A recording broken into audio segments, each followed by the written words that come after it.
Milý Ježíšku, asi se divíš, že ti píši právě dnes, 26. prosince. Rád bych ti ale vysvětlil pár věcí, ke kterým došlo v uplynulém roce. Pln očekávání jsem ti asi před měsícem napsal dopis, ve kterém jsem tě prosil o horské kolo, elektrický vláček, kolečkové brusle a fotbalový dres. Rád bych zdůraznil, že jsem si ničil svůj mozek důkladným studiem po celý rok. Nejen, že jsem byl nejlepším ve třídě, dokonce jsem dosáhl nejlepšího hodnocení na celé škole.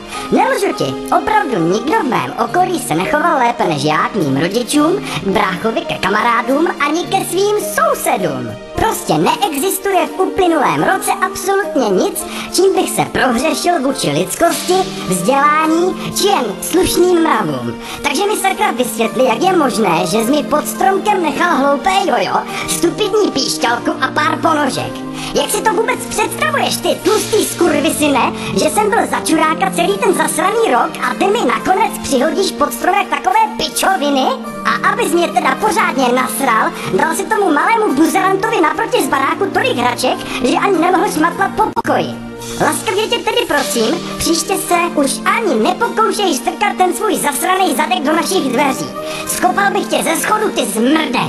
Rozmlátil bych ti šutrama lebku a táhl bys domů pěšky. Tak já teď musím chodit pěšky já, když si mi neposlal to skurvené kolo. Seru na tebe, Ježíšku. V příštím roce teprve poznáš, jaké to je, když se naseru, ty skurvený bastarde. Ahoj, tvůj Pepíček.